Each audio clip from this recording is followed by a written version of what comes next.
Hi friends, welcome to our channel JSW TV. తెలుగుతో పాటు తమిళ్లో స్టార్ హీరోయిన్గా గుర్తింపు పొందిన కీర్తి సురేష్ బాలీవుడ్ ఎంట్రీ మాత్రం ఆశించిన రీతిలో జరగలేదు. బేబీ జాన్ అనే హిందీ చిత్రంతో వరుణ్ ధవన్ సరసన బాలీవుడ్లో అడుగుపెట్టిన కీర్తికి తొలి ప్రయత్నమే పెద్ద ఎదురుదెబ్బ ఎదురైంది. అట్లీ తెరకెక్కించిన తమిళ హిట్ తేరీ ఆధారంగా రూపొందిన ఈ సినిమా భారీ బడ్జెట్తో వచ్చిన బాక్సాఫీస్ వద్ద విఫలమైంది. కేవలం 39 కోట్ల షేర్తో 100 కోట్లకు పైగా నష్టాలను చవిచూసింది. ఈ సినిమాలో కీర్తి సురేష్ పోషించిన డాక్టర్ మీరా వర్మ పాత్ర భావోద్వేగాలు లేకుండా ఉందని విమర్శలు కూడా వచ్చాయి. ముఖ్యంగా మహానటి లాంటి చిత్రంలో ఆకట్టుకున్న కీర్తి ఈ సినిమాలో ఏమాత్రం మెప్పించలేదని అభిప్రాయాలు వ్యక్తమయ్యాయి. దీంతో బాలీవుడ్లో ఆమె ప్రయాణం మొదలయ్యే ముందే ఆగిపోతుందేమో అనే ఊహాగానాలు కూడా మొదలయ్యాయి. పైగా బాలీవుడ్ ఆడియన్స్ ఆమెపై ఆసక్తి చూపించే అవకాశాలు తగ్గిపోయాయని సినీ విశ్లేషకుల అభిప్రాయం.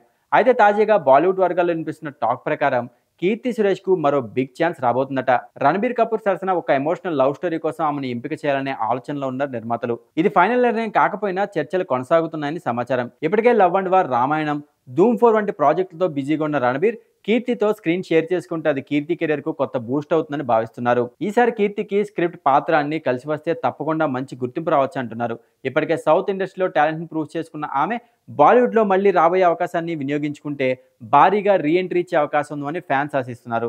మరి ఈ వార్తలపై అధికారిక ప్రకటన ఎప్పుడు వస్తుందో వేచి చూడాలి.